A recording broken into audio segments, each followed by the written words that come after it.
You are listening to Claret and Blue, an Aston Villa podcast brought to you by Birmingham Live. Hello, welcome back to the Claret and Blue podcast. My name is Dan Rowlandson. I'm joined this morning by Matt Kendrick. It's VAR 1, Aston Villa 0 in the FA Cup third round. We'll talk about that this morning. The main conversation is going to be about VAR, I would expect. But before we get into that, pretty boring conversation, to be honest, because I'm sick of having it. Matt, how are you? You okay? I'm all right, yeah. I'm come to terms with the fact that it's another year before I see me babbies lift the FA Cup at Wembley. But, you know, gives us all a reason to try and stay alive for another year, doesn't it? Christ, that's grim, isn't it? It was always the plan to film this podcast on the Tuesday morning anyway, rather than late last night. I thought it might give us a chance to calm down as well, given the way the match went itself. I was fuming last night. I don't usually let the football affect my actual life too much in terms of results and stuff, but it put me in a bad mood last night, so I'm glad we weren't doing it. Have you had a chance to calm down since then, or do you still feel aggrieved at what happened? I don't know, I've got a few more miles on the clock than you have, and I, so it's, you know, did we expect anything different? You know, probably expected a dodgy penalty to be given against us instead, didn't we? It's gutting, isn't it? Because I know Man United aren't anywhere near the force that they've been on the numerous occasions that have knocked us out of the FA Cup in the past. But we went there and, you know, played really, really well. You know, dominated the game, created chances. You know, biggest disappointment for me, other than the controversial things that went against us, was the way we switched off for the goal, to be honest. But again, we responded well to that. We didn't let it affect us. But you just know that there's going to be a sting in the tail. Don't say there's a big generation gap between us, Dan, because you're not that young and I'm not that old. But the FA Cup, it means a lot. You know, there's only two cups. You know, let's hope it's not the case in 5 years' time. But currently, there's only two trophies really that we can start the season with a chance of winning. And it annoys me. Slim. Well, it annoys me because, you know, I grew up as a blinkered child thinking that Villa won things quite regularly.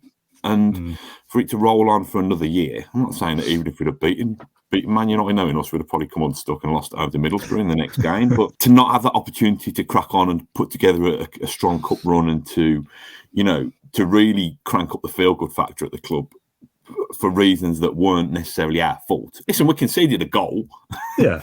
And we didn't score a goal, so it's our fault in that sense. But it just seems that when there's other forces at play, it's just annoying, isn't it? I saw somebody on Twitter comment, a journalist or a reporter from somewhere else, saying something like, you know, Gerrard's on a losing streak now as a manager, just in the sense that he's lost more games now at Villa than he's won. You know, losing against Brentford, losing against Man United, it's not always going to be, you know, plain sailing, is it, and easy and comfortable, but like you said, those things aren't helped when you're also going up against things like that VAR decision last night. And I didn't want to get onto it too early. I do want to try and go through some other points in the game first. Team news, even one of the criticisms that Dean Smith had is maybe not taking the early stages of the FA Cup that seriously. So to go out with a pretty much full strength side and against a Man United side that you can get at and that they are beatable, but we're still missing something that's stopping me being able to say yes, Villa are a good side. We're not quite there. The team selection was, you know, I think I heard Gerrard speaking pre-match saying we're not involved in Europe. We've got one game a week. We've got a squad that should be big enough to cope with one game a week, albeit with some of the youngsters supplementing the squad. I was delighted that he went strong with it. To me, and again, this is my old man hat on. Why is the FA Cup any different than the Premier League in terms of priority? I know why, because the Premier League's worth bundles more cash. Yeah. But I was really pleased that he went strong, and that was evidenced by the performance that Villa were able to field a team that played better than Man United on the night. I don't think there's that much wrong, you know. No, but we wouldn't even be talking about VAR if Villa could take their chances better and defend that chance Man United had better. That VAR shouldn't even be a consideration. If Villa played very well, that shouldn't be a factor, but it is. Yeah, it is. But the Ollie Watkins of old that does brilliantly and hits the woodwork came back to haunt us. We've still got that issue of can Mings and Watkins play together. which still Did you say Mings and Watkins, by the way? Mings, Watkins, Ings, and Watkins. That's just my Brummie rhyming slang.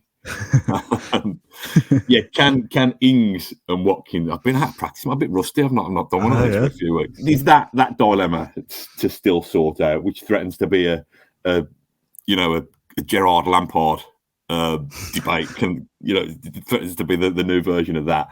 I don't think it's going to be an issue if we can keep the little Brazilian magician fit when he arrives on the team. Because I don't think there will be a situation where we'll have to accommodate both in the team at one time. But this, I think there's a lot more positives than negatives from the last. Yeah. I mean, how long's Gerrard been there now? I've lost track. 6 weeks. I think 8 weeks. I think the turnaround is magnificent. And I know we went there to Old Trafford and we did win last time in the league under Dean Smith. But I don't know. I'll probably take people's advice on this. I think the performance level was just as strong last night, if not better, in terms of the control that Villa were able to exert on the game. Yeah, coming up against Man United, we can all preface that by saying they're not the Man United of old, but it's still Manchester United with the money they've spent should be doing better than they are. There's the McGinn effort. Cash had that chance as well. The Watkins one you just mentioned, but they're missed chances in a defeat now, aren't they? So be better, be more clinical. That's what they've got to work on. That's the thing letting us down at the moment. We're getting these positions to make the chances, but we should be 2 or 3 up in that game. And VAR is not a factor then. Yeah, but it'll come. I'm confident it'll come because Gerrard doesn't settle for anything less than, I say absolute perfection. You're not probably going to get absolute perfection with Aston Villa's squad. You're not going to get absolute perfection with any squad, but he'll know that VAR has been a major factor in Villa losing that game, but he will also know that the way that the goal was defended or not defended was nowhere near good enough. Yeah. The way that if Villa are having that much of the ball and are creating chances with it, they've got to be better. So he'll work on those things. He's a manager who won't settle for anything less than Villa being at their absolute optimum. Am I being naive? I think we can go and win on Saturday. I think we can beat them. I think there'll be that. I think there'll be that sense of injustice. I think there'll be the excitement if Coutinho flies through all his tests and his medical bits and bobs over the next couple of days. There'll be a real buzz and a real excitement about that. And United will know that they've got away with one. I think there. So as much as I'd like to have beat Man United and gone marching into the next round of the Cup, I think it can be a springboard to kickstart part 2 of the Gerrard revolution, if you like. So I'm not too disheartened by it because I think there was enough there to give us lots of encouragement. I certainly don't think there was a hangover from the Brentford game last night. No, we did play well. I can't get on board with saying that Villa played very well because we didn't take our chances. Yeah, it's very well you win the game, and VAR's just academic. But but it's still a very positive performance in terms of the chances created. We just need that little bit of clinical cutting edge. That's what we got to work on, and that only takes time. Yeah, I think it'll come. I think we're creating chances. I think we've seen better signs from Buendia. I mean, I don't think Jacob Ramsey was quite at his best last night, but I still think he's a Premier League player now. I don't think he's an academy kid anymore. He's a Premier League player. I think we played very well, despite some of our midfield. I don't think our midfield was at its best last night. I think it will turn. I think it's interesting to me. Gerrard to me seems like a man in a hurry. Not that he won't give people chance to impress him, but just that. Even if what he's doing now, even if Coutinho and any other signings that he's making, even if they only get us up another 2 places higher in the table, and it means that we finish 9th rather than 11th or 8th rather than 10th, that he wants it. He wants those, those marginal gains. He wants them to convince himself, to convince his staff, to convince his players, convince his bosses and the fan base that, we're going places. And I like that. I like the fact that I don't know. It's almost like a kind of a really proactive consolidation. I don't know whether things two exist together. Do you know what I mean? But it's proactive consolidation. I know where we're at, but even if we only get that little bit higher, we're going to do it by doing things exactly the right way. I don't know. Perhaps I might have surprised you with my positivity.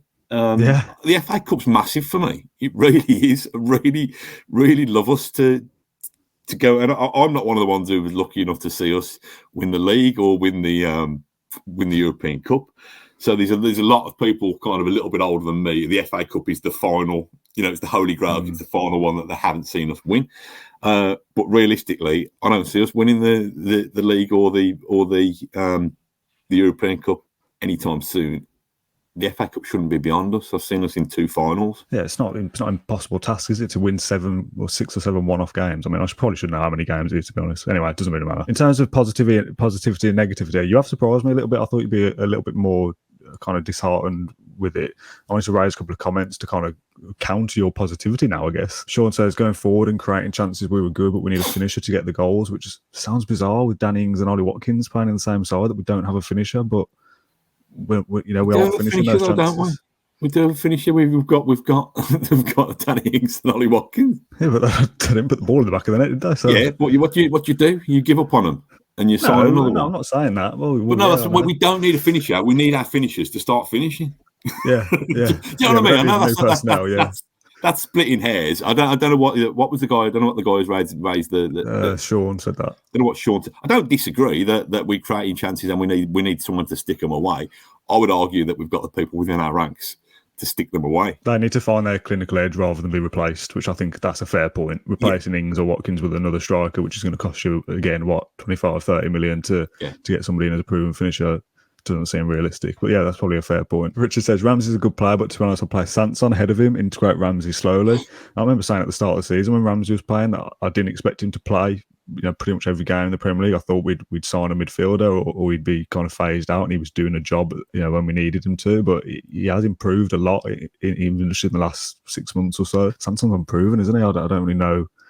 It's mad, isn't it, that we're saying that this new signing with a fairly strong body of evidence in France under him. Yeah, but I mean for us, but you're right. You're right. He is, and I don't know.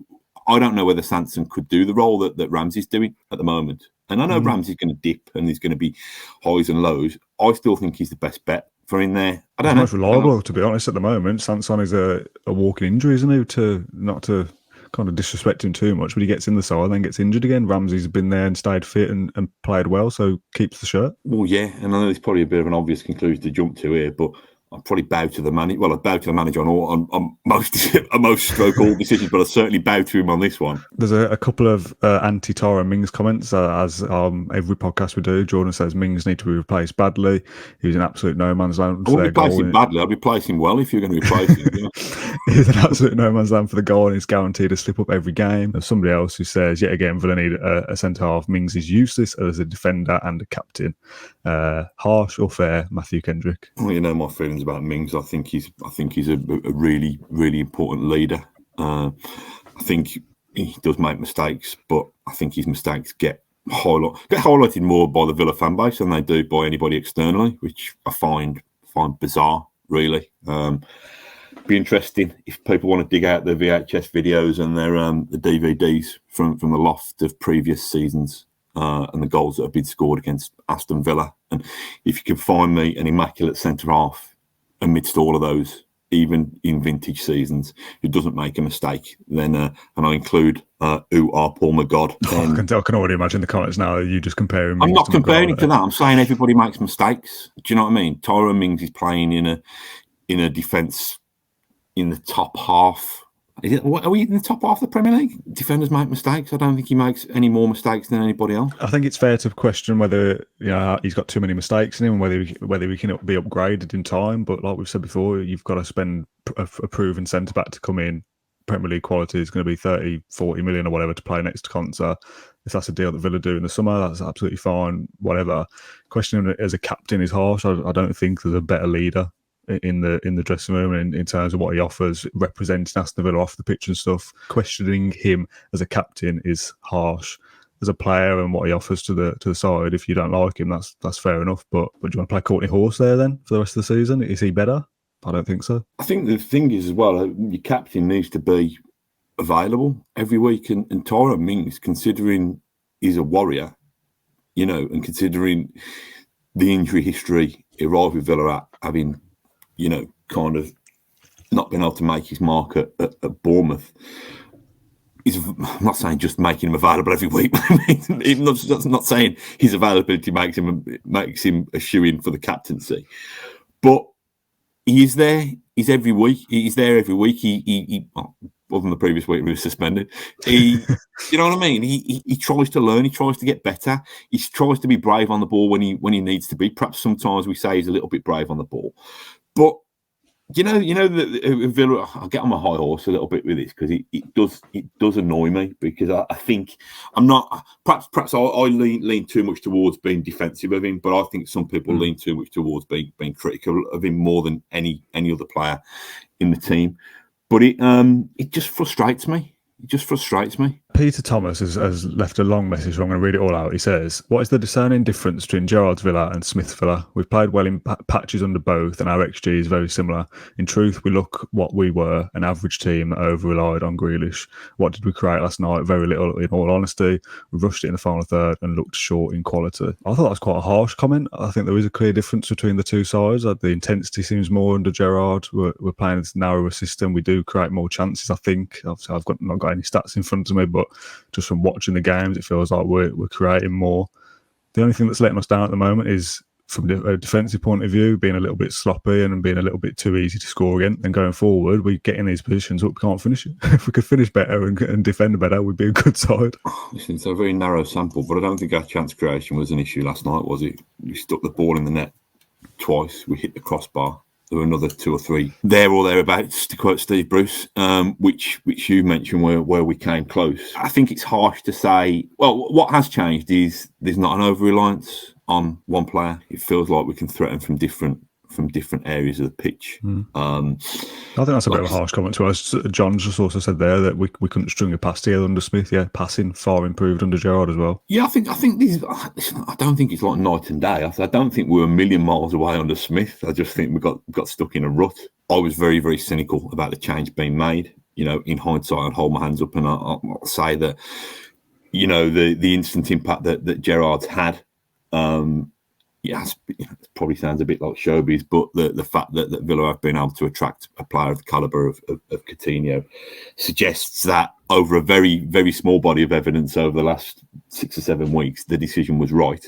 Probably need 2 years, 3 years of Gerrard at the helm before we can properly draw our conclusions from that. I think we're more competitive. I think if you look at the stats, and that's why we needed probably Pat or John or James on rather than me, who doesn't study the stats so much. But some of the bits that I saw last night, it was just kind of marginal gains, like, you know, pass completion. I don't understand XG, so you need to get one of the kids on. But didn't we have 60% of the ball last night? Yeah, I think so. There's a comment here from Des who pretty much sums it up. I don't think we need to say much more. Villa played better last night against United than they did in October when we won the game. We created more chances and we're unlucky. Villa are a better team now and are improving, which is, I think that's the main point, isn't it?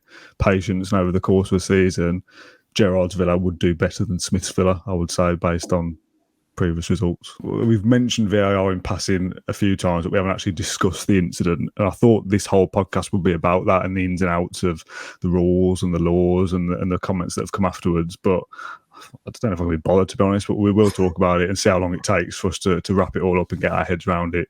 The VAR call then. Checking for offside, first of all, I think, on Where's that information come from? Because obviously the TV producers have been given. They must have been given. Stadium, I think it says possible offside. VAR checking possible offside. So I'm pretty sure, is that the fourth official that information comes via? I don't know the ins and outs of how it actually gets across of what they're checking, but I'm pretty sure it was said that they were checking offside first. So it probably fits into what the kind of angry Villa narrative was on social media last night, that they were looking for some reason to disallow that goal, because if it's clearly just an offside check, then it's done and dusted in 15-30 seconds, and the referee is just told that, you know, he doesn't need to get involved in a monitor because the lines will be drawn and that's done. Now, the frustrating thing for me was, I suppose, how long it took, to be honest, because we've seen VAR decisions in the past that are just done and dusted within seconds. Check for handball, didn't find it. Yeah. Crap, we're running out of ideas here. Oh, let's see if we can do that where Jacob Ramsey gets ploughed into. I think the problem is again, it's the implementation of the laws and stuff, isn't it? And the use of the technology rather than the actual technology itself. It should be that if they go, right, there's a potentially problem here, we're going to go to the assistant referee to check for offside. They should be allowed to check for offside, and that's it. And once the offside call's been made, they go, right, well, he wasn't offside, goal given. You can't then rewind and go, oh, well, there might have been a foul there. And then they go, oh, no foul there. Well, do we just keep rewinding then? Do we keep going back and back until we find something? Sean here just says they checked for Ings offside, then handball from Ings and took it back to the foul. Now, when they're checking for the offside, if you're watching that same replay over and over and think, oh, he might have handballed that there, I could understand that of going, well, that's literally in the same motion of if he's touched it, it's whether it's his hand or his thigh. So you have to kind of rule on handball as well at the same time. I can take that to an extent. But rewinding back to the previous kind of phase of play to spot whether there might have been a foul or not just seems mental, because the referee wasn't asking to have that checked anyway. The only reason that was checked was for the potential offside, because it got to the AR around the 6-yard box. It wasn't checked for the other thing. It's so hard to get your head around. I think it's still given as an offside because Ramsey was offside for the foul. So it's not like they've given the VAR for a foul, because I don't even know whether they can do that.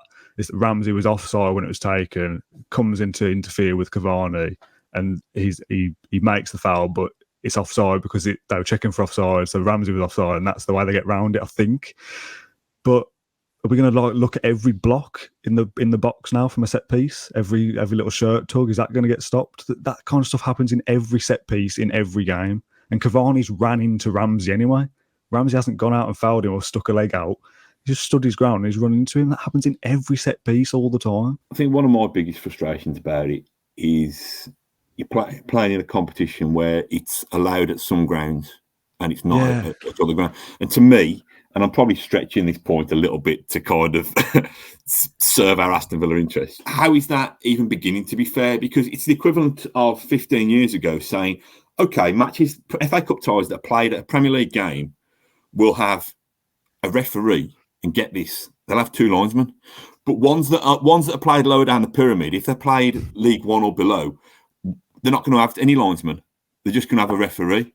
And I know I'm forcing the issue there, but that's the point, isn't it? If the level of officiating is so much more sophisticated, probably the wrong word, but so much more in depth in one game versus another, that blows the integrity of the competition for me. Yeah, Alan Shearer said it in the post match that I think it was Hull City reference should have had a penalty or something in their game, and if VAR was at that ground, they would have got it and potentially would still be in the FA Cup, and they're out now because of that. It shouldn't be in the FA Cup at all, because the FA Cup starts at such a low level that you're not going to have that technology in the lower levels. Kiddie don't have it, Howden Town don't have it in their round one preliminary rounds and stuff. So VAR shouldn't be in that at any round, whether it's Premier League round or not. That's the first instance where there's been a failing. The second instance is the implementation of it and the usage of it and the understanding of the rules. I think Gary Lineker was reading out a rule that Ramsey's offside because he comes back in and interferes with playing all these different words and stuff. And it's like, we're just left in the dark as fans to just guess at what's happened. Why are we still in 2022 now not hearing what's going on? Somebody sent me a clip last night on social media of a game in Australia, and you can hear the referee talking to the VAR, and he's saying, "Oh, let me know when I'm on screen, and I'll put the signal up, and I'll go over, and this has happened, or was it this player?" And you can hear the conversation. And if we heard that and all the decision making, you could go, it's annoying, but at least we know what's going on. I know why they don't do it, because it's all probably a bit amdram behind the scenes. I think if I did do it, it's because it would show up how corrupt the whole thing is, to be honest. Corrupt's probably the wrong word. I'll remember my law and media training. I shouldn't be saying corrupt. Probably incompetent, biased, whatever the word is. Whatever the word you want to use is, incompetent, inconsistent, unfair, biased, whatever it is. I mean, I remember seeing that clip I think it's a few seasons ago, of John Moss in a potentially Tottenham Liverpool game. It does the rounds every so often, and he doesn't know whether to give a penalty or not. And he's speaking to the linesman on the pitch, and the linesman saying, if so and so has touched the ball here, it's a deliberate play, and that means you can give a penalty. And you hear John Moss say something like, "Oh, have you got anything on the TV? Can you see it?" And then, like, literally a second later, he just goes, "Oh, I'm going to give a penalty." And it's like, if that's the level of decision making, that it's just guesswork, that's why we don't hear it, because it shows them up to be incompetent. I think it would add an extra level of interest to the game. You know, there was an experiment years and years ago. David Ellery, an old referee, was mic'd up. I think it was an Arsenal game against somebody, and it was fascinating. And like you say, you see the bits from the A-League in Australia, and you can see some of the, you can almost see the cogs going in the decision-making process. But I think it's transparent, isn't it? So it brings that kind of reality to it. You still might not agree with the referee's decision-making, but at least you understand where they're coming from. Yeah, it's like showing your workings on countdown, isn't it? You know what I mean? It's all well and good last night for Michael Oliver to spend another 30 seconds to pull Fernandez and Mings over and explain it to them, but the stadium don't know what's going on. The TV broadcasters don't know what's going on. Us at home have seen the same replays, but we don't know what conversations have been had for the 4 minutes it took to work it out. We should be able to hear all of that, and then we can decide for ourselves whether we think the refereeing in this country is fair or not. Yeah, you either scrap it or you make it completely transparent. I would find it quite fascinating, knowing that the kind of all the money making schemes within the Premier League and higher echelons of football. You could probably put an extra £5 a month on your Sky package if you want access to ref. You know, just don't give them any ideas.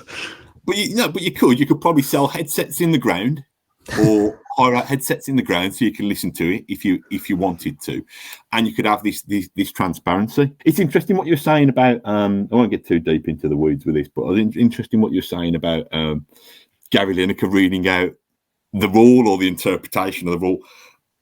We've been Aston Villa have a history of being pioneers, don't we? You know, founders of the Football League, etc., etc.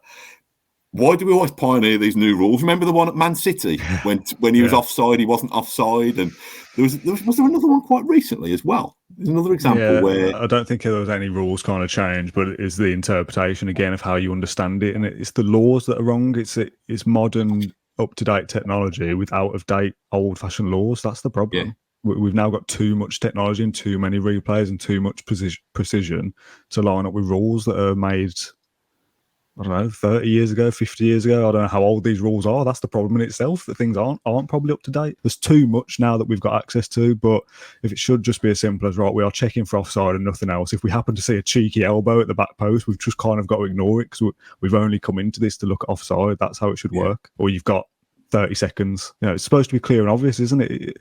3.5 minutes or whatever it was isn't clear and obvious. There's no mistake there. There's no error. So why are we looking at it in the first place? It's just so infuriating, isn't it? If you can't spot what the mistake is in 30 seconds, you know, the referees on pitch decision stands or something. I don't know. Yeah. I don't know how you work this out, but it's a mess. They could do that as well. Could make money out of that. They could have like a big countdown clock.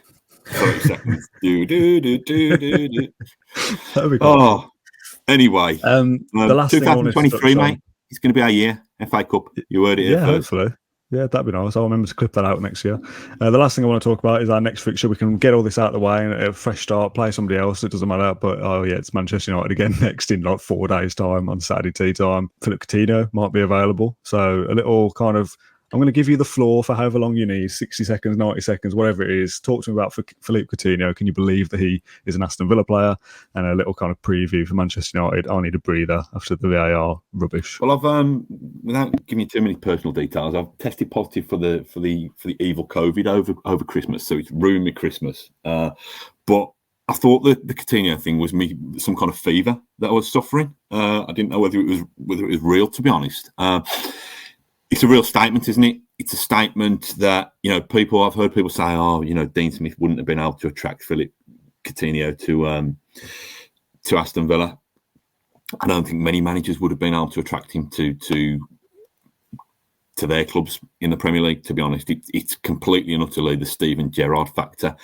I'm excited. I'm excited because I think he's, you know, we know he's gone through a little bit of a rut himself, but he's still a good age. You know, he still should be theoretically at his prime. He's back, you know, in an environment that he knows. He's back with a mentor, I suppose, that he knows. And I think even before we think about, what it can do for Villa in terms of paving the way for future signings and from letting the rest of world football know that Villa are a major player again when it comes to being in for players of this quality. I think what he can do on the football pitch, if we get him fit and firing, I should imagine. I don't know. I should imagine he'll play him off the left with Buendia on the right, and Watkins probably going to get the nod up top. I think it's really exciting. If we're saying that it's those marginal kind of differences between us winning games and not winning games, then I think having a player like that within our ranks can be that difference. Obviously, we need to be better at the back, but I think we can. I think we've got a really, really exciting attacking lineup now, which is stating the obvious, I know. But if you think about recent years, very recent years, we've signed Borja Baston on deadline day at the end of January. A few years prior to that, there was a big announcement. The lights are still on at Bodymore Heath because we've signed Simon Dawkins. We're in a different league now, and I think it's a statement of intent that Gerrard wants to go places quickly, and it's a statement of intent that the people around him back him and believe in him to do that. I hope that it's everything we want it to be. I'll leave it. I don't want to add a negative note to it because that sometimes these things come and kind of kick us in the balls, but I hope it's all that we want it to be. When you said then about it being we're in a different league now in terms of signings, I was about to say, oh yeah, literally. And then I remembered that Simon Dawkins was a Premier League signing all those years ago, which is pathetic, really. Matt, I think that does us in terms of the post FA Cup defeat podcast, and we'll be back again. I don't know whether we're going to do it on Saturday night or. I don't know. This is a conversation for wherever, isn't it? It's a 5:30 kickoff on a Saturday, which makes things a bit awkward. So maybe we'll do it Saturday night, but we'll see how things go. But hopefully it's a 3 points for Villa. Yeah, fingers crossed. I think, like I said, I think it should be a cracking atmosphere on Saturday. I think we'll all be feeling aggrieved and wanting to exact some revenge, and we'll all be feeling excited about the new superstar within our ranks. So, onwards and upwards, and 2023, our year for the FA Cup. Yeah, a lovely place to end it. Thank you very much for everyone for tuning in and all your comments as usual. And we'll see you again potentially Saturday night. Thank you for listening to Claret and Blue, an Aston Villa podcast. If you enjoyed today's episode, then please do let us know. We love hearing your feedback. We'll be back soon with another episode. But until then, up the Villa.